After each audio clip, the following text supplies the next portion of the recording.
الرحمن الرحيم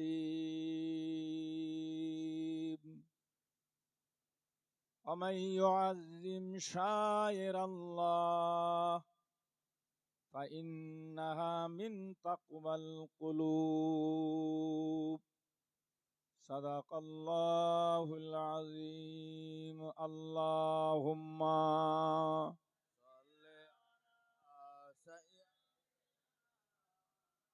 مولانا محمد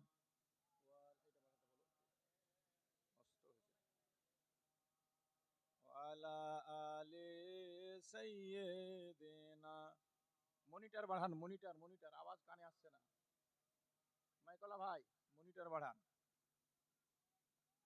আল্লাহুম্মা সাল্লি আলা সাইয়্যিদিনা মাওলানা মুহাম্মাদ ওয়া আলা মাওলানা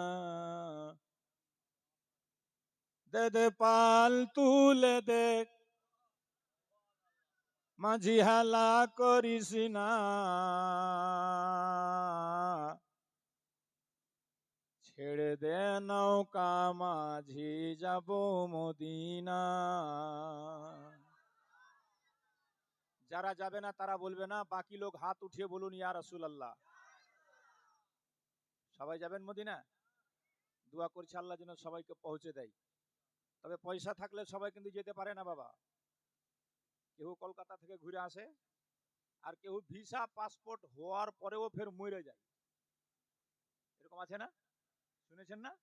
हाँ इरादे लाख बनते हैं बन के टूट जाते हैं वही मदीना जाते हैं जिसे सरकार जोर से बोलो जिसे सरकार दे दे पाल तुले दे মাঝি হালা করিস না ছেড়ে দে নৌকা মাঝি যাব মদিনা। দুনিয়ায় নবী এলো মায়া মেনার ঘরে হাসিলে হাজার মানিক কাঁদিলে মুক্তা ঝরে বলো না জোরে জোরে পারবা কি আর একটু জোরে। দুনিয়ায় নবী এলো মায়া মেনার ঘরে হাসিলে হাজার মানিক কাঁদিলে মুক্তা ঝরে। দয়াল নবীর উম্মত যারা দোজখী হবে না আমার হৃদয় মাঝে কাবা নয়নে মদিনা দে দে পাল তুলে দে মাঝি হেলা করিস না ছেড়ে দে নৌকা মাঝি যাব মদিনা। মোহাব্বত বলুন তো ইয়া মখদুম, একবার বলুন ইয়া আশরাফ। এই দুটো এমন মন্ত্র, কারোর বাড়ি যদি মনে হয় যে ভূত জিন সাতাচ্ছে, তো চারটা কোনাতে সন্ধ্যাবেলা দাঁড়িয়ে খালি বলবেন ইয়া মখদুম ইয়া আশরাফ, ইয়া মখদুম ইয়া আশরাফ। দেখবেন ওই বাড়িতে ভূত শয়তান আর পা। এই নামে এত বরকত আছে।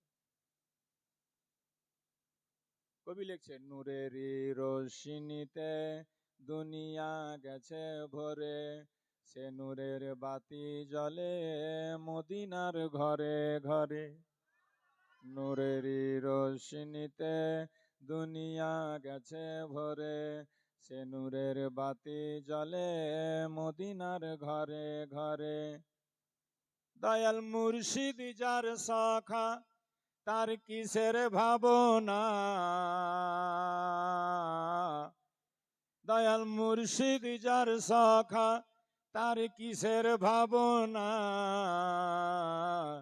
আমার হৃদয় মাঝে কাবা নয়নে মদিনা দে দে পাল তুলে দে মাঝি হেলা করিস না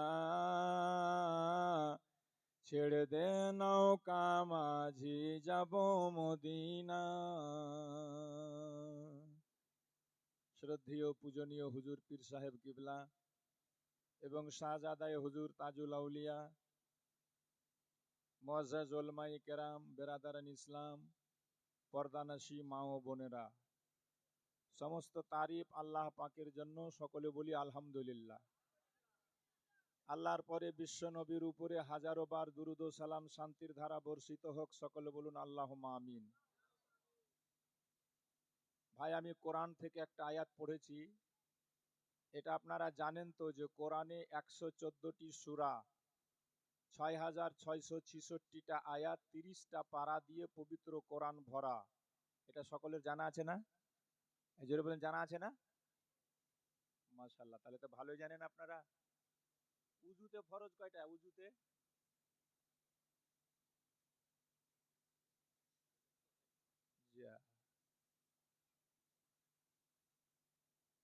কোনদিন নামাজ পড়ো না নাকি? জুমাও পড়ো না? ঈদের নামাজ উজু করো না? উজুতে ফরজ কয়টা জানা দরকার না? বাহ, ये लड़का जरूर आलिम के पास बैठता होगा, নিশ্চয় সে মাদ্রাসায় যায়। এজন্য দেখেন আলিমের কত দরকার, ইমামের কত দরকার। আর ইমাম সাহেবদেরকে আমি বলবো, ভাই আপনারা যখন একটা সমাজের দায়িত্বে আছেন, প্রত্যেক জুমা কেসা কাহিনী কিচ্ছু বাদ, সব বাদ দিয়ে দেন। এখন বর্তমান জরুরি কি জানেন? উজুতে ফরজ কয়টা? সবাইকে বলেন এই জুমাতে, আর বলেন যে আগামী জুমা সবার কাছে শুনবো আবার। আর এইটাকে এক সপ্তাহের জন্য বোর্ডে লিখে দেন। উজুতে ফরজ 4টা, 1 এই, 2 এই, 3 এই, 4 এই। যত নামাজি এক সপ্তাহ দেখবে, তাহলে আর জীবনে ভুলবে? ফের পরের সপ্তাহে গোসলে ফরজ কয়টা লিখে দেন। জিজ্ঞেস করেন, মুখেও বলেন, একটা বোর্ড টেঙে লিখে দেন, এক সপ্তাহ থাক। তারপরে ফের জিজ্ঞেস করেন নামাজের ফরজ কয়টা, সবাইকে মুখে বলে দেন, বোর্ডে লেখা দেন। এক সপ্তাহ লোক সেটিকে দেখবে, অটোমেটিক মুখস্থ হয়ে যাবে। এইভাবে একটা বছর যদি কোনো ইমাম নিজের মুক্তাদিকে চেষ্টা করে, তাহলে বলুন ওই মুক্তাদির মধ্যে আর নামাজের কোনো কামতি, ওযুর কোনো কমতি থাকবে? বলেন থাকবে? এগুলো বিষয় জরুরি কিনা? যেটা বলেন জরুরি কিনা? আরে আজ আফসোস হচ্ছে, বেশিরভাগ জায়গাতে গিয়ে জিজ্ঞেস করি গোসলের ফরজ কয়টা, লোক জানে না। যে গোসলের ফরজ আদায় না করলে আপনি পাক হতে পারবেন না। এই ছোড়া রায় লল্লি টিপে একদম কথা বলবি তো। যে গোসলের ফরজ প্রত্যেক নরনারীকে জানা দরকার। স্বামী স্ত্রী সহবাস করলে গোসল ফরজ হয়। স্বপ্ন দোষ ছেলের হোক বা মেয়ের হোক, গোসল ফরজ হয়। মা বোনরা নাপাক থেকে যখন পাক হয়, গোসল ফরজ হয়। গোসলের ফরজ জানেনই না, বেদম ডুব মারতে থাকেন, পানি ছেড়ে গোসল করতে থাকেন, আপনার গোসল হবে না। আর গোসল যদি না হয়, তো ওই গোসলে জুমা হবে, নামাজ হবে? তো গোসলের ফরজ কয়টা বেশিরভাগ লোক জানে না, এখানেও হয়তো জানে না। প্রত্যেকের জানা এগুলা দরকার কিনা? সারা রাত এসে জালসাতে বসে থাকছে, 30,000 টাকা দিয়ে বক্তা লিয়া স্যার আও মাও গাও করে নারে তাকবীর নারে রেসালাত বার চলে গেল বাড়ি। আসল জিনিসের বয়ানও হয় না, বর্ণনাও হয় না, আর মানুষ কিছু শিখার উদ্দেশ্যে আসেও না। সারা রাত জেগে চলে যাচ্ছে, কিছু পাই না। এগুলো জিনিস নিয়ে আলোচনা করা খুব দরকার, নচেত এরকমই হবে। এক মাওলানা এরকমই জিজ্ঞেস করছে গিয়ে এক জায়গাতে, গোসলের ফরজ কয়টা? কেউ বলে না। अरे रे रे रे छोड़ाए, चुप करेगा ना पोखर में फेंकेंगे ले जाके।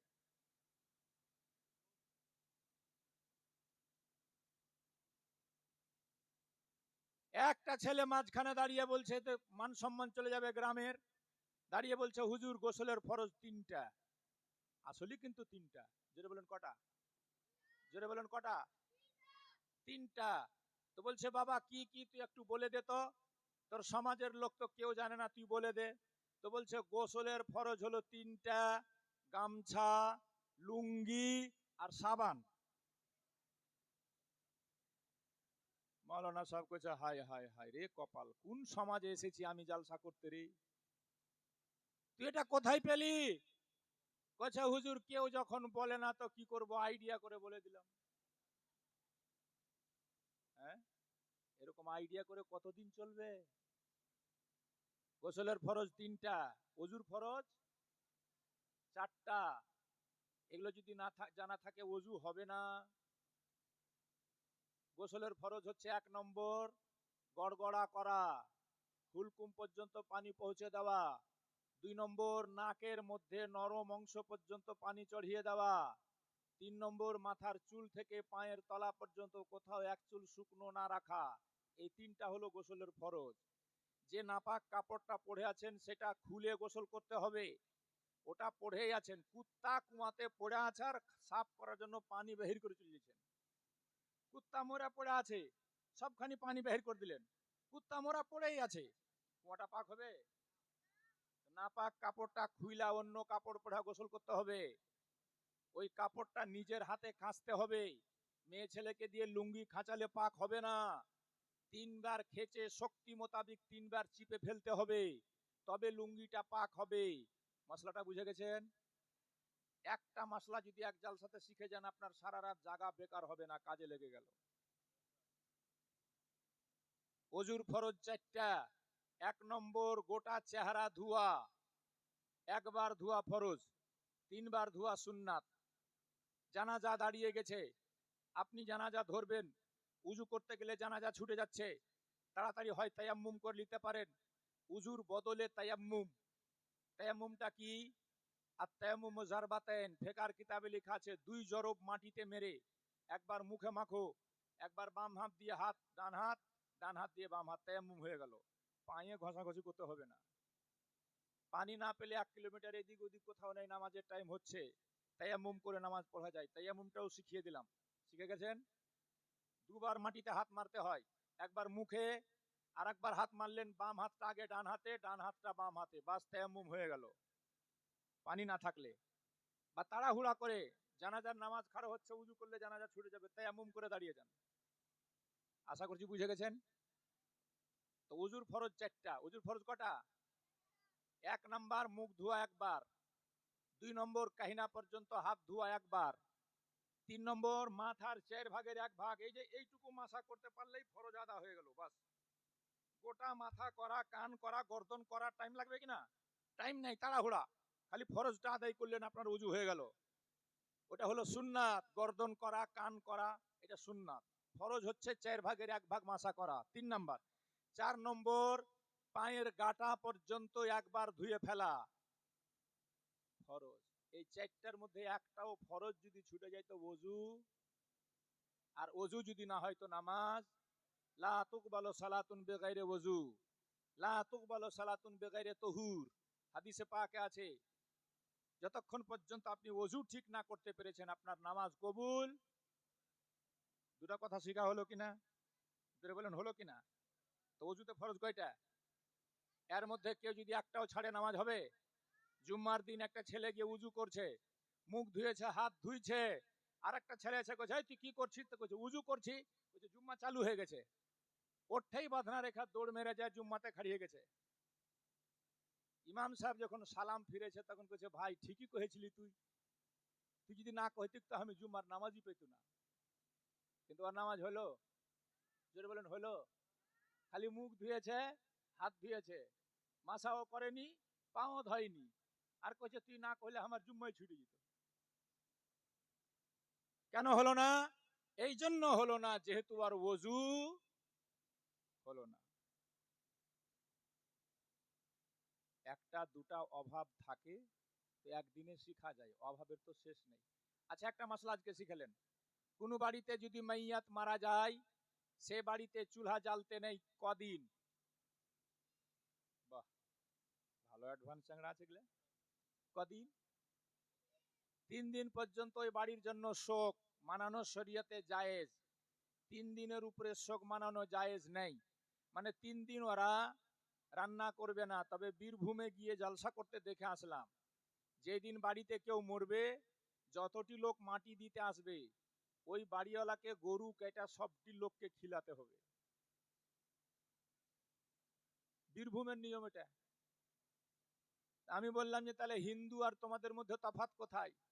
যার বাপ মরেছে ওকে ঝাঁটা হাতে নিয়ে গোটা সমাজ নিয়ে গেছে সদুল্লাপুরে, ওর বাপকে পুড়ালে ওর মনে তো কষ্ট হলোই, ফের ওর কাছে দই খেবে, ওর কাছে মিষ্টি খেবে, ওর কাছে মদ খেবে, ওর কাছে সব খেবে দিয়ে ওকে আরো খালি করবে। করছে না? না, ইসলাম দেখুন কত শান্তির ধর্ম। ইসলাম বলছে 3 দিনের জন্যই বাড়িতে শোক, কারণ কেউ মাইয়াত হয়েছে, বাপ মারা গেছে, মা মারা গেছে, বউ মারা গেছে, স্ত্রী মারা গেছে, স্বামী মারা গেছে, আর কেউ মারা গেছে, বাচ্চা মারা গেছে, 3 দিন পর্যন্ত শোক। 3 দিন পরে আপনি বাড়িতে কোরআন খানি করেন, রান্না করেন, আর ওই গরিব দুঃখীকে খাওয়ান, তালবিলিমকে খাওয়ান, মাইয়াতের জন্য দোয়া করেন, সবই জায়েজ আছে। তবে চালিসা চাহরমে বিয়ে বাড়ির মতো ভোজ করে আত্মীয় স্বজনকে দাওয়াত করে খাওয়ানো নিষেধ আছে। বুঝাতে পেরেছি? আত্মীয় স্বজনকে দাওয়াত করে খাওয়াতে নিষেধ আছে। তারপরে যদি বিহা বাড়ির মতো মাইয়াতের বাড়িতে কেউ লুঙ্গি দেয়, কেউ শাড়ি দেয়, তাহলে মাইয়াতের বাড়িওয়ালার জন্য সেটা নেওয়া জায়েজ নয়, সেটা আপনার নেওয়া চলবে না। কারণ লুঙ্গি শাড়ি গিফট দেওয়া হয় খুশিতে, বিয়েতে, মাইয়াতের বাড়িতে দেওয়া চলবে না। যদি নিয়ে থাকেন তো সেটাকে সাথে সাথে নিয়ে ওই মাইয়াতের ইসালে সওয়াবের জন্য আপনাকে কোনো ফকিরকে, দুঃখীকে, গরিবকে, তালবিলিমকে দান করে দিতে হবে, আপনার বাড়িতে রাখা চলবে না। বুঝতে পেরেছেন নিশ্চয়? আচ্ছা, একটা পুরুষের স্ত্রী মারা গেল, ওই পুরুষটা কদিন পর বিয়ে করতে পারবে? তো বলছে 3 দিন, কারণ 3 দিনই শোক ছিল তার জন্য, 3 দিন পর ও বিয়ে করতে পারে।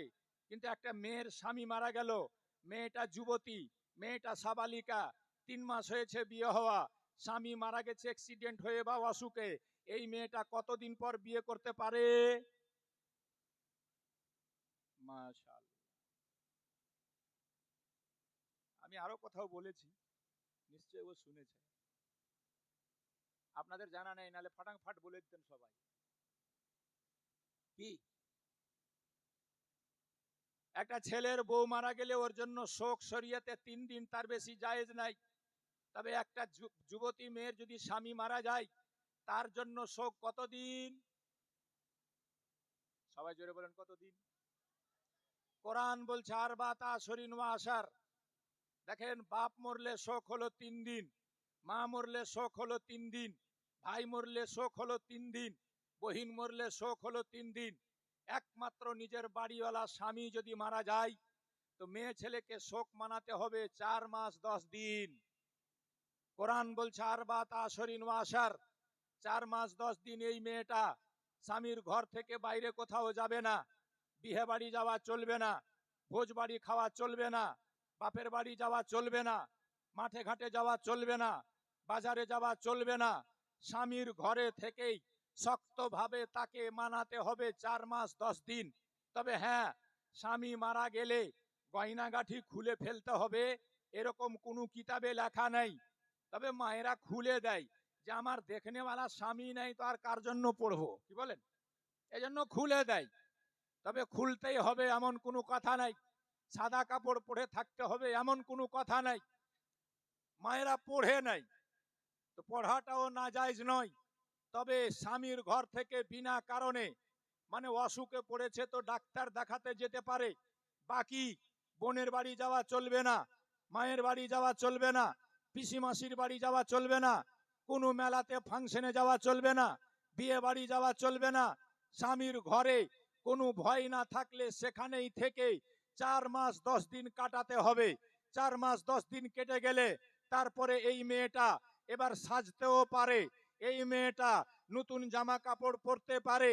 4 মাস 10 দিন পড়তে পারবে না, মাথায় তেল দিতে পারবে না, চিরনি পর্যন্ত করতে পারবে না। ফোকায়ে কেরাম লিখেছেন, খুব যদি অসুবিধা হয় তাহলে মোটা দানার চিরনি মাথাতে টেনে নিবে, খালি মোটা দানার চিরনি, হয় না? তাহলে ভেবে দেখেন স্বামীর মর্যাদা কত। এই জন্য নবী তিরমিজি শরীফ সহিহ হাদিস প্রথম খণ্ড নবী আমার বলেন, লাউ কুনতু আমারু আন ইয়াসজুদা আহাদান লিআহাদিন লা আমারতুল মারাতা আন তাসজুদা লিজাওজিহা, আমি যদি আল্লাহ ছাড়া কোনো দুনিয়ার পৃথিবীর কাউকে সিজদা করার হুকুম দিতাম, তাহলে নারী জাতিকে বলতাম তোমরা তোমার স্বামীর পায়ে সিজদা করো। বলুন সুবহানাল্লাহ। তাহলে স্বামীর মর্যাদা কত! আল্লাহ ছাড়া কাউকে সিজদা করা চলবে না। নবী বলছেন আল্লাহ ছাড়া কাউরির সামনে মাথা নত করা চলবে না, মাজারে সিজদা করা চলবে না, চিল্লাখানাতে সিজদা করা চলবে না, পাথরকে সিজদা করা যাবে না, গাছকে সিজদা করা যাবে না, মাজারে সিজদা তো দূরে থাক, মাজারে গিয়ে তাওয়াফ করা যাবে না, জায়েজ নেই। আর যে কোনো মাজারে দেখা দেখি কিছু কাজ আপনারা ভুল কাজ করে থাকেন। ঈদের পরে দেখলাম মেহেরাপুর থেকে, ঈদের পরে দেখলাম কুড়িয়াটাইর থেকে, ঈদের পরে দেখলাম বিভিন্ন গ্রাম থেকে যুবক ছেলেরা, যে ছেলেরা 5 ওয়াক্ত নামাজও পড়ে না, জুম্মা ঠিকভাবে পড়ে কি পড়ে না, আখি বাবার নামে চাদর ধরে আর বড় বড় ডিজে করে নারা লাগাতে লাগাতে দুনিয়াকে হিলিয়ে মাটি কাঁপিয়ে চাদর চড়াতে যাচ্ছে মাজারে। এটা কোন মৌলবি কোন মুফতি বলেছিল তোমাদেরকে? কে যাওয়ার নির্দেশ দিয়েছিল এভাবে? আজ দুনিয়া দেখে আমাদেরকে প্রশ্ন তো আপনাদেরকে করে না, প্রশ্ন করছে আমাদেরকে, মৌলানা তোমাদের আখি বাবাকে কত জাল লাগে, কত ঠান্ডা লাগে যে চাদরের উপরে চাদর 12 মাস চড়িয়ে যাচ্ছে। মজাক করছে, ব্যঙ্গ করছে মানুষ। জেনে রাখবেন ইমাম আলা হযরত ফাজিলে বেরেলভি বলেছেন, একটা মাজারে, সেটা সঠিক মাজার হতে হবে। স্বপ্ন দেখলো কেউ যে এখানে মাজার আছে, মাজার বানানো চলবে না, চাদর চড়া চলবে না, মানত মানা চলবে না, জিয়ারত করা চলবে না, উরুস করা চলবে না, কাউরির স্বপ্ন দেখা মাজার বানা চলবে না। মাজারের জন্য ইতিহাস লাগবে, মাজার হওয়ার জন্য ইতিহাস লাগবে, দলিল লাগবে যে এখানে মাজার আছে। না হলে কমপক্ষে কিছু লোক লাগবে, বাপ দাদা থেকে দেখে এসছে যে অমুক ইন্তেকাল করেছিল আমার বাপের সামনে, দাদার সামনে, পরদাদার সামনে, অমুক বুজরুগ এখানে ইন্তেকাল করেছে, তার এটা মাজার, এরকম জানা লাগবে। স্বপ্নে দেখা মাজার বানা শরিয়াতে জায়েজ নাই, চাদর চড়াও জায়েজ নাই, ওখানে গিয়ে সিন্নি ফাতেহা করাও জায়েজ নাই।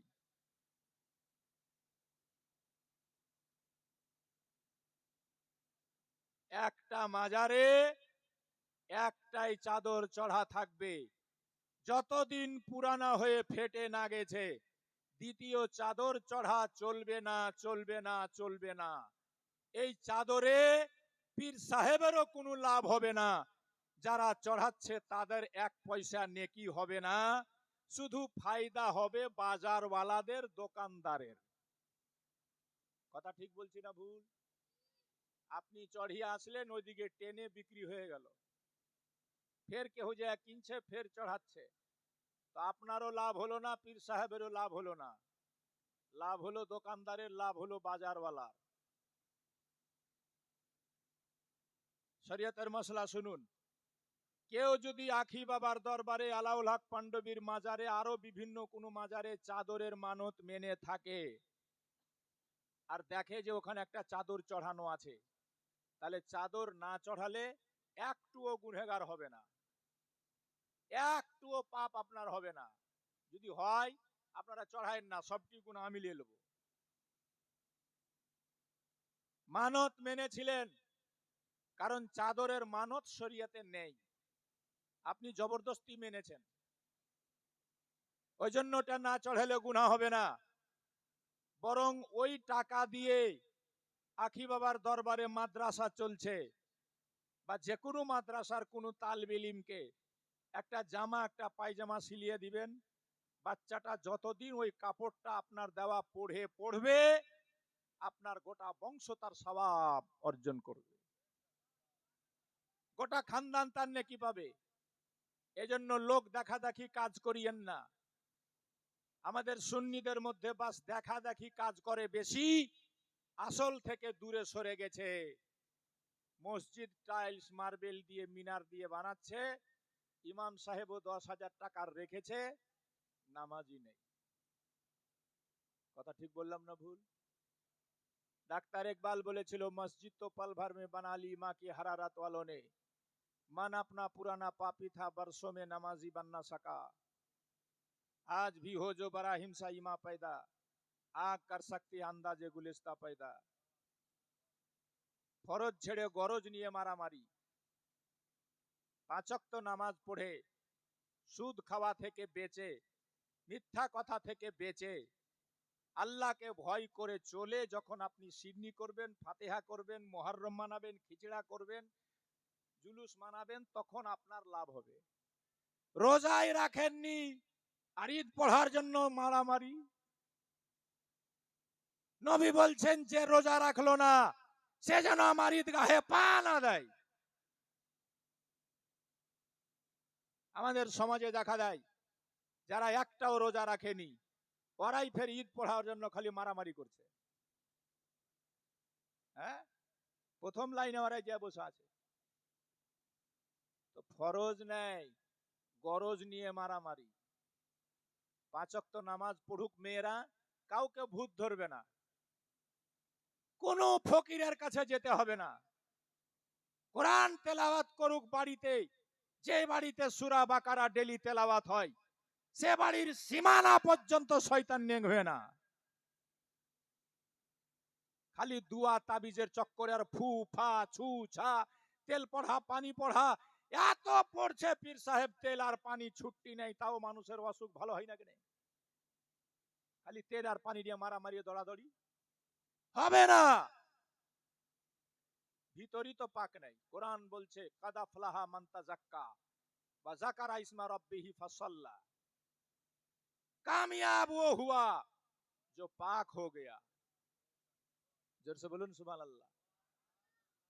তারাই কামিয়াব হয়েছে যারা পবিত্র হয়ে গেছে, যাদের মন পবিত্র, মস্তিষ্ক পবিত্র, দিমাগ পবিত্র, যারা মিথ্যা বলে না, সুদ খায় না, অন্যায় যায় না, চায়ের দোকানে বসে কাউরির গীবত করে না। আপনি সকালেই দেখবেন চায়ের দোকানে বসে কতটি লোক বকর বকর করে, সবটি মনে হবে মুফতির বাপ বসে আছে। হয় কোনো মৌলবীর গীবত করছে, না হয় কোনো পীরের গীবত করছে, না হয় কোনো নেতার গীবত করছে, না হয় কারুর বেটার গীবত করছে, না হয় কারুর বেটির গীবত করছে, না হয় কোনো মডেল সর্দারের গীবত করছে। কথা ঠিক বলছি না ভুল? দেখে নেবেন আইডিয়া করে চায়ের দোকানে। এ তো এমন লোক যে ইমামের পিছনে নামাজ পড়ছে ওয়ারিফের পিছে লেগে রয়েছে।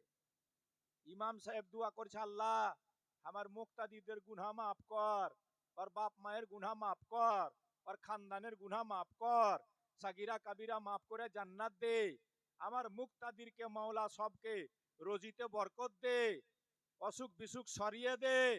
ইমাম সাহেব তো রোজ জুম্মাতে এটি দোয়া করছে, আর মুক্তাদি যে চায়ের দোকানে কইছে ই ইমাম ঠিক नहीं है, इसको भगाए होगा, ये बड़ा खाली घर जहाँ खाली बारे बारे। এই হচ্ছে সমাজের অবস্থা। ইমামের বউ বেটি সংসার নেই, ও বাড়ি যাবে না? কত টাকা বেতন দেন ইমাম সাহেবকে?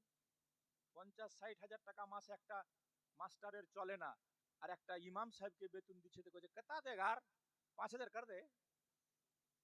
ওই মাস্টারে বলতা है कि 5,000 कर दे, पहले 4,500 देता था, अब मौलवी भी मिल जा है ऐसा, 4,500 वाला बेचारा क्या करेगा? अफसोस मुसलमान, পিছিয়ে যাচ্ছি আমরা। যে মুসলমান ইতিহাসের পাতায় সবার আগে নাম ছিল, লাল কিলা বানিয়েছে ইঞ্জিনিয়ার ছিল মুসলমান, তাজমহল বানিয়েছে ইঞ্জিনিয়ার ছিল মুসলমান, ফতেপুর সিকরি বানিয়েছে ইঞ্জিনিয়ার ছিল মুসলমান, জামা মসজিদ বানিয়েছে ইঞ্জিনিয়ার ছিল মুসলমান।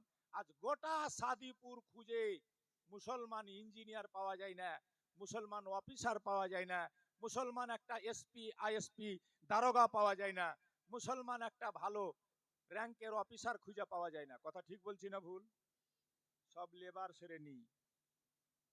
কারণ আমার নবীর ফরমান ইহুদিরা নিয়েছে, এজন্য মাত্র 1 কোটিও ইহুদি নেই ইসরায়েলে, কিন্তু গোটা দুনিয়াকে হাতে করে নিয়েছে। সৌদিয়া ইহুদির গোলাম, ওই জন্য দেখছেন একটা কথা বলে না। 34,000 মেরে দেওয়া হলো ফিলিস্তিনে, সৌদি আরব একটা কথা বলে না। এই ইহুদিরা আমেরিকাকে কিনে রেখেছে, এই জন্য আমেরিকাকে থু থু করছে দুনিয়া, তারপরেও অস্ত্র শস্ত্র দিতেই আছে। এই ইহুদি কিনে রেখেছে জার্মানকে, জাপানকে, সারা পৃথিবীকে। এই যে কোকো কোলা খাচ্ছি না আমরা, টাকা পাচ্ছে ইহুদি। পেপসি খাচ্ছি আমরা, টাকা পাচ্ছে ইহুদি। লাভবাই সাবান ব্যবহার করছি আমরা, টাকা পাচ্ছে ইহুদি। লাক্স ব্যবহার করছি আমরা, টাকা পাচ্ছে ইহুদি। ওই যে আপনার কিটক্যাট চকলেট খাচ্ছেন, বাচ্চাকে খাওয়াচ্ছেন আপনি, টাকা পাচ্ছে ইহুদি। মুসলমানকে খাওয়িয়ে তার উপরে কামাই করে মুসলমানকে হত্যা করছে। তো কেন এত আগে বেড়েছে তারা? দেখবেন আমাদের বাড়িতে একটা ছোট্ট বাচ্চা 2.5 বছরের, এত মোবাইল পাগলা। মোবাইল না দিলে লাগছে মায়ের দুধই খাবে না, মোবাইল না পেলে খাবার খাই না। ইসরায়েলরা মোবাইল তৈরি করে, কিন্তু ওখানে সিস্টেম আছে, 12 বছরের নিচে কোনো বাচ্চা যদি মোবাইল দেখে তাকে শাস্তি দেওয়া হয়। কারণ ছোট্ট থেকে তারা পড়ার দিকে ব্যস্ত থাকে, ইঞ্জিনিয়ার বানায়, ডক্টর বানায়, ব্রিলিয়ান্ট বানায়, সুপারস্টার বানায়। মোবাইল নিয়ে খেলতে দিবে না। ইসরায়েলে কোনো ক্রিকেট দল নেই, শুনেছেন আজ পর্যন্ত?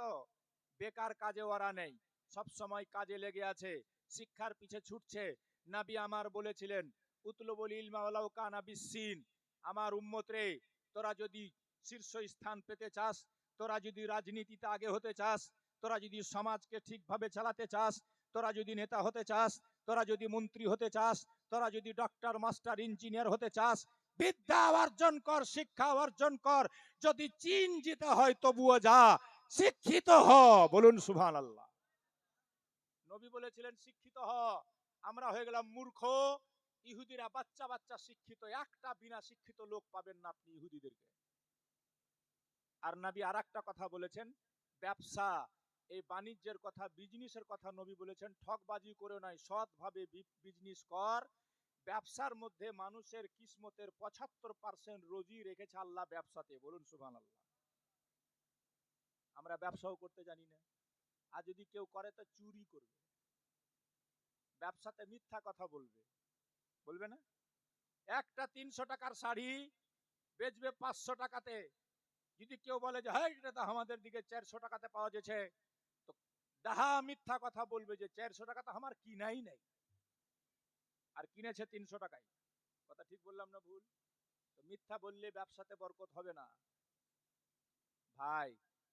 বলছি একটা অসুখ হয় তো একটা অসুখের ওষুধ দেওয়া যায়, সমাজ ভরে গেছে অসুখে, এই ওষুধ দিব কি করে? এই জন্য আল্লাহওয়ালাদের দরকার। আল্লাহওয়ালা, আল্লাহর ওলি একজন জিন্দা পীরকে দেখবেন আপনারা, জিনাদের দুয়ার বরকতে আমরা বেঁচে আছি, বুঝলেন? নচেত আমাদের বেঁচে থাকার কথা না। সুদে আজ সমাজ ভর্তি, সুদ খাই যারা, মায়ের সাথে 36 বার জেনা করলো তারা। আমার কথা নয়, নবীর হাদিস। 1 টাকা জেনে শুনে সুদ খাবে যারা, মায়ের সঙ্গে 36 বার জেনা করলে যে গুনাহ হয় সেরকম গুনাহ করলো তারা। বলুন নাউজুবিল্লাহ। সবাই বলুন আস্তাগফিরুল্লাহ। না খেয়ে থাকবো, সুদ খাবো না, প্রতিজ্ঞা করো। বিহা দিয়ে বেটির বাপের কাছে ডিমেন্ড দাবি করে নেই যারা, জান্নাতে যাবে না তারা। আশা করছি এখানে কেউ নেইনি। যৌতুক, যৌতুক, মোটরসাইকেল, ফার্নিচার, কেউ বাদ আছে না? সবাই নিয়েছে। যারা বেটির বাপের কাছে ডিমেন্ড চুক্তা করে চেয়ে যৌতুক নিয়েছেন, বেটা মাস্টার এজন্য 10 লাখ লাগবে, মারুতি কার লাগবে, সেগুন কাঠের ফার্নিচার লাগবে, লেখা রাখেন আপনি 25 বার হজ করে আসলেও জান্নাত আপনার জন্য নিষিদ্ধ হয়ে গেছে। জান্নাতে আপনি যেতে পারবেন না যতক্ষণ পর্যন্ত মেয়ের বাপের হাত ধরে মাপ নিয়ে যৌতুকের সামান এক এক করে ফেরত না দিয়েছেন। জান্নাতে যাওয়ার রাস্তা আপনার বন্ধ হয়ে গেছে। আজ আমরা আছি কোথায়? আল্লাহর রহমত হবে কি করে? বরকত হবে কি করে? মেয়েদেরকে ছেড়ে দিয়েছি ছুট্টা ষাঁড়ের মতো, বাজারে ঘুরে বেড়াচ্ছে। ঈদের সময় মেয়েরাই গিয়ে বাজার করছে। সাদিপুরের মেয়েরা বুঝি পর্দায় থাকে, এরা কেউ যায় না নাকি? ঈদের সময় বাজার করতে গেছে, মার্কেটিং করতে গেছে, শুনেলেন যার পুরুষ থাকে ঘরে, বউ ঘুরে বাইরে বাজারে, এই পুরুষটাকে হাদিসে বলা হয় দাইয়ুস। দাইয়ুসের ঠিকানা জাহান্নাম। নবী বলেছেন 3 প্রকারের লোক জান্নাতে যাবে না। কয় প্রকার, জোরে বলেন? 3 প্রকারের লোক জান্নাতে যাবে না। এক, যার সাবালিকা বেটি ঘর থেকে বের হয়, মাথার চুল দেখা যায়, কানের দুল দেখা যায়, ঠোঁটে লিপস্টিক লাগিয়েছে, মুখে পাউডার, আলতা, সোনো, মাস্কারা আর না জানে কত কি, হাতে ধরেছে বড় মোবাইল, জালসার মেলাতে ঘুরে বেড়াচ্ছে, বাপ জানে, বাপ দেখছে, নিষেধ করেনি, বেটিকে ঘরে থাকতে বলেনি। নবী বলছেন সেই বাপ যদি হাজি হয় তবুও তাকে ঠিকানা জাহান্নাম, তাকে জাহান্নামে যেতে হবে। অর্থাৎ যার বেটি বেপর্দা হয়ে বের হলো, বাপ নিষেধ করলো না, সে বাপ জান্নাতে যাবে না। দ্বিতীয়, যার স্ত্রী বেপর্দা, সে স্বামী হাজি হোক, নামাজি হোক, তাহাজ্জুদ গুজার হোক, জান্নাত পাবে না, জান্নাতে যাবে না। 3 নম্বর, সেই মেয়েরা, নবী হাদিসে বলেন কাসিয়াতুন আরিয়াতুন মাইলাতুন মুমিলাত, যারা এমন কাপড় পরিধান করে, চুস্ত পায়জামা পরে, চুস্ত কাপড় পরে, নিজের শরীরের গঠনকে এমন করে সাজিয়ে মানুষের সামনে বের হয়, মানুষ যেন তার দিকে তাকায়, দলে দলে এরা যাবে জাহান্নামে। আজকে আমি নিজের ট্যাক্সি নিয়ে ঢুকছিলাম, ঢুকা যায় না।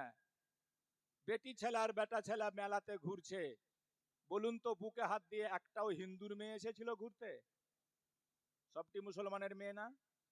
সবটি আপনাদের মেয়ে না? তাহলে খাতাতে লিখে নোট করে রাখবেন, আপনাকে জাহান্নামে যেতেই হবে। এটা আমার নবীর হাদিস। ইমামের বউ যদি বেপরদা হয়, সেই ইমামের পিছনে যত নামাজ পড়েছেন সব নামাজ বেকার। মৌলবীর বউ যদি বেপরদা হয়, মৌলবীর বক্তব্য শোনা জায়েজ নেই। বুঝাতে পেরেছি? কাজের কথা বলছি বাবা, কাউকে যদি ঘা হয়ে যায় তা আমার কোনো অসুবিধা নেই। কাহানি কেসা শুনে জীবন কাটিয়েছেন খুব। কাজের কথা বলেছি, কাউকে আঘাত লাগলে আমার করার কিছু নাই। আজকে বিয়ে বাড়িতে বিয়ে হয়, শুধু মেয়ে ছেলেকে খবর দেন যে তোকে ডলি বিবি যেতে হবে। ডলি বিবি বলেন না? ডোলাওয়ালি, আমরা বলি ডলি বিবি। খালি বলে দেন মিয়া গাগে অমুকের মা তোকে যেতে হবে। রাত থেকে সাজতে শুরু করেছে। এত সাজন সেজেছে, সকালবেলা গাড়ি ছুটে গেছে, তাও সাজাই হয় না। কথা ঠিক না ভুল? মাদেরকে বলবো, মা, অন্যের জন্য সাজা তোমার জন্য জায়েজ নাই। শুধু নিজের স্বামীর জন্য ঘরের মধ্যে তুমি সাজতে পারো, জায়েজ আছে। যত সাজতে পারো স্বামীকে খুশি করার জন্য সাজো। স্বামীর জন্য যদি সব কাপড় খুলে ফেলে দাও, উলঙ্গ হয়ে যাও, তবুও জায়েজ আছে। তবে অপর পুরুষকে দেখে মাথার একটা চুল পর্যন্ত দেখানো হারাম আছে। জি, নবীর বিবি নবীর কাছে বসে আছে, হয়তো মা আয়েশার মাথার কাপড় টাপড় একটু সরে টরে ছিল, স্বামীর কাছে থাকলে পর্দা করার দরকার নেই। সামনে দিয়ে একটা অন্ধ সাহাবী হেঁটে যাচ্ছে, আমার নবী বলছেন আয়েশা, পর পুরুষ হেঁটে যাচ্ছে, পর্দা করো। মা আয়েশা বলে, হুজুর সে তো অন্ধ, 2 চোখ বন্ধ, দেখতে পাই না। নবী বলছেন সে দেখতে পাক আর না পাক আয়েশা, তুমি দেখতে পাচ্ছ একজন পর পুরুষকে, এই জন্য তোমার জন্য পর্দা করা ফরজ। জোরে বলুন। শুনে রাখো মা, সারা দুনিয়ার নারীরা যদি, সারা দুনিয়ার পুরুষ যদি অন্ধ হয়ে যায়, তবুও তোমাকে চুল ঢেকে রাস্তায় চলতে হবে, দুল ঢেকে রাস্তায় চলতে হবে, চাদর গায়ে দিয়ে বের হতে হবে। তোমার জন্য 5 ওয়াক্ত নামাজ পড়া ফরজ, পর্দা করা 24 ঘন্টা একটা মেয়ের জন্য ফরজ। কথা বুঝাতে পেরেছি? তো 3 প্রকারের লোক জান্নাতে যাবে না। বিয়ে বাড়ি লেগেছে, বিয়ে বাড়িতে কত তামাশা হয় দেখবেন। আপনার বউকে আপনি বিয়ে বাড়িতে একাই যেতে দেবেন না। মশলা হচ্ছে, শ্বশুর বাড়িতে বিয়ে হলো, আপনি সাথে নিয়ে যান, সাথে নিয়ে খেয়ে চলে আসেন। কেন থাকবে আপনার বউ গিয়ে 3 দিন ওখানে? আর বিয়ে বাড়িতে যে কীর্তিগুলা হয়, দুলহাকে হলুদ মাখাতে পারে, শরিয়াতে জায়েজ আছে, তবে ভাবি মাখাতে পাবে না, হারাম আছে, হারাম হারাম। সনবহিন মাখাতে পাবে না, হারাম। খালাতো বহিন মাখাতে পাবে না, হারাম। মামাতো বহিন মাখাতে পাবে না। দুলহাকে যদি হলদি মাখায়, খুব বেশি মা মাখাবে, না হয় নানি মাখাবে, দাদি মাখাবে, ভাবি মাখাতে পাবে না।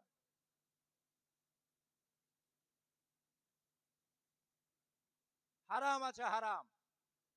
হাদিস পাকে নবী বলেন, একজন ভাবিকে দেওয়ারকে দেখে এরকম ভয় করতে হয়, যেমন মরণকে দেখে মানুষ ভয় পায়, আগুনকে দেখে মানুষ ভয় পায়। আচ্ছা, মরণকে দেখে মানুষ ভয় পায় কি পায় না? এখন যদি ডাক্তার বলে দেয় যে আপনি মারা যাবেন, তো ভয় পাবেন না? আরে বলেন না। একটা বুড়িয়া যাচ্ছে রাস্তা দিয়ে, ভারী পুটলি নিয়ে যেতে পারে না, তো পুটলিটা রেখে দিয়ে বলছে, আল্লাহ আগার मैं मर गई होती तो अच्छा रहता, মরে গেলে ভালো হতো। শুনে একটা ছেলে বোরা গায়ে দিয়ে হাউ করে বেরিয়ে গেছে। বুড়িয়া কইছে, কোহরে বাবু? কইছে, मैं মালাকুল মত। তাই মারা के लिए बोली ना, তুই মরতে চাইলি না, তো মালাকুল মত। কইছে, नहीं नहीं बाबा, नहीं नहीं नहीं, गाठरी उठा के दे, हम अपने घर जाएंगे। মরণ দেখে ভয় পাও যেমন, ভাবিদেরকে বলা হয়েছে দেওরকে দেখে ভয় পাও তেমন। শুনেন শরিয়তের মশলা, সাবালিকা বেটি বাপের সঙ্গে একাই বসে গল্প করতে মানা আছে। আপনি আছেন কোথায়? এ তো সোন ভাইকে নিয়ে দুনিয়া গোটা দুনিয়া ঘুরে চলে আসছে। দুলহা ভাইয়ের মোটরসাইকেলে চেপে টাউনে যে মার্কেটিং করছে, কথা ঠিক না ভুল? হারাম হারাম হারাম। আজকে মুসলমান এই জন্য পাই না আরাম, ভরে গেছে সমাজ আমাদের হারামে। এরকম অসংখ্য কথা আছে, কোনোদিন সময় পেলে বলবো। চিল্লাখানা, এখন বলছে বুয়ালি শাহ কালেন্দারের চিল্লাখানা না কার, আল্লাহ আলাম বিসওয়াব। কোন পীর ফকির কেউ এসেছিল, এখানে বসে ইবাদত বান্দেগি করেছে, সেই নিসবতে বুয়ালি শাহ কালেন্দারের চিল্লাখানা এটাকে বলা হয়। যে কোনো একজন আল্লাহওয়ালা কেউ না কেউ এখানে বসেছে বলে চিল্লাখানা হয়েছে, এটা আমার বিশ্বাস। কি বলেন আপনারা?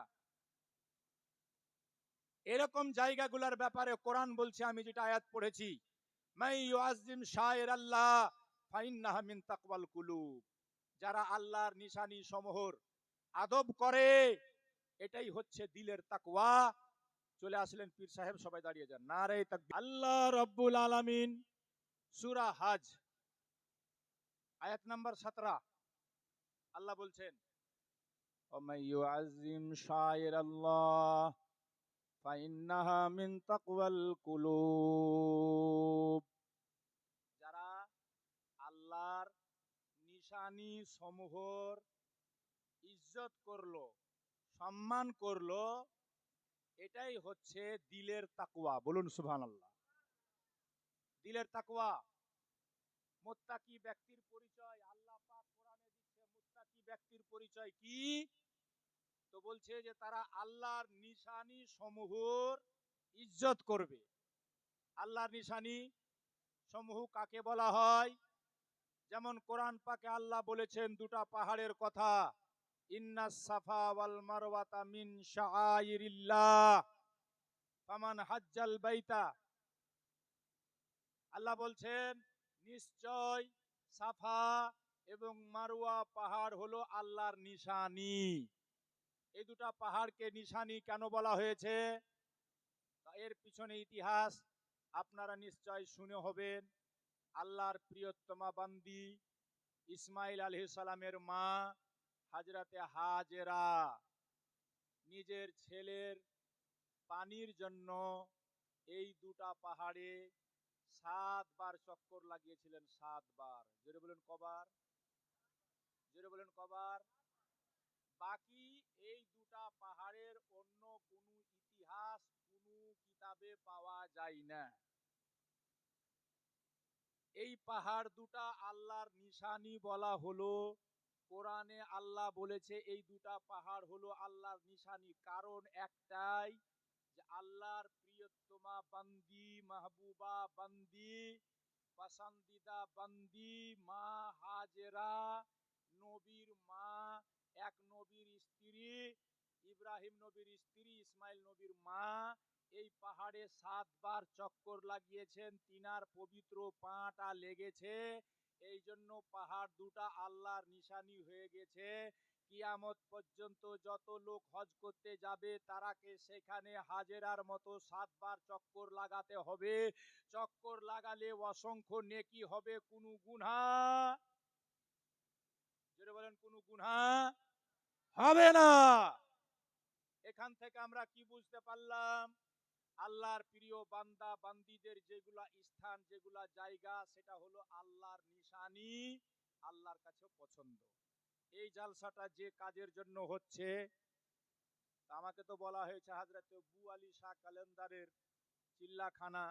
তবে আমার অল্প জ্ঞানে আমি যেটুকু জানি যে বাংলার মাটিতে হযরত বু আলী শাহ কালেন্দার কোনোদিন এসছে কিনা এরকম ইতিহাস আমার জানা নেই। ওই নিসবতে কোন পীর ফকির হয়তো এখানে এসে চিল্লা করেছেন, চিল্লাখানা চলে আসছে, আমি অস্বীকারও করছি না।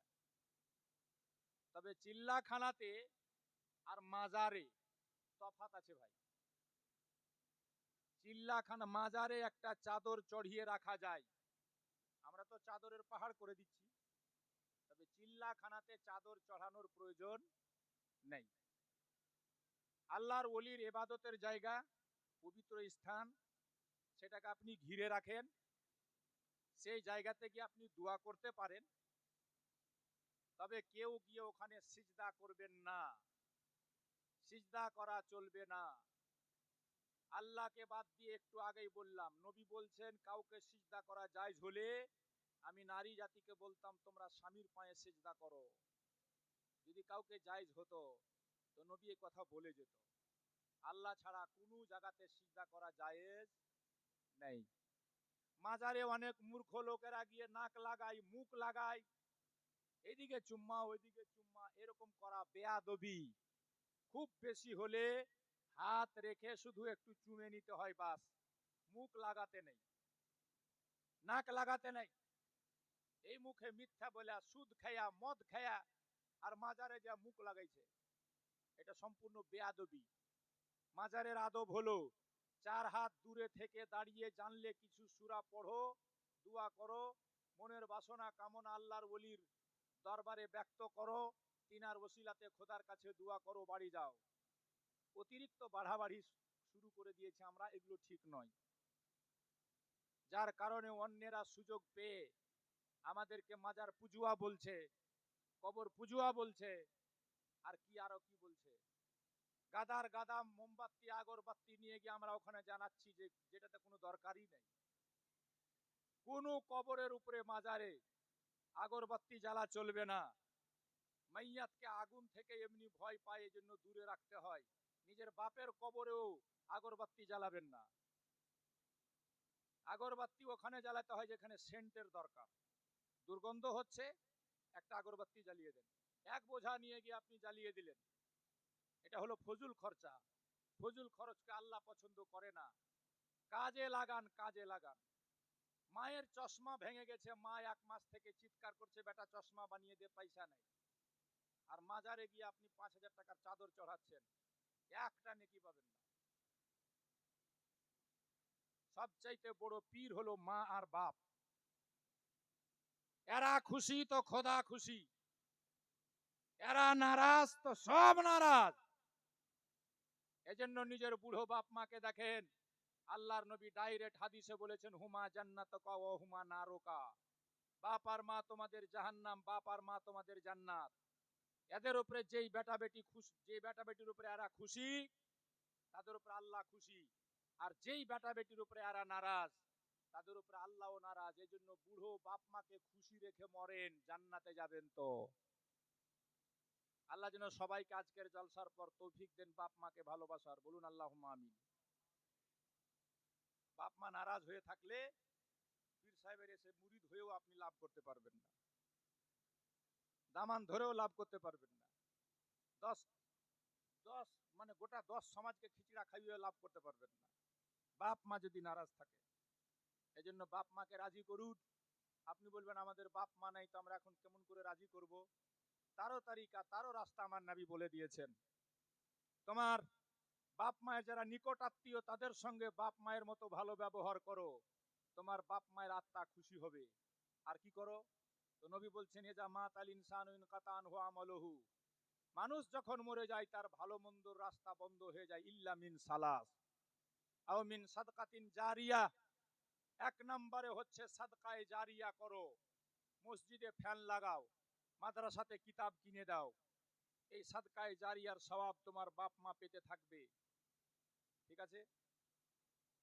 চিল্লাখানার কাজ হচ্ছে, চারটা পিলার উঠে আছে, চার কোনাতে হয়তো ছাদ করবেন ইনারা। আমি বলবো বাপ মাকে মনে করেই একজন আল্লাহওয়ালার পবিত্র স্থানে, যে জায়গাগুলো আল্লাহর কাছে পছন্দ, এই উদ্দেশ্যে আজকের জালসা। মাত্র 11টা লোক, 1100 টাকা পারবেন দিতে?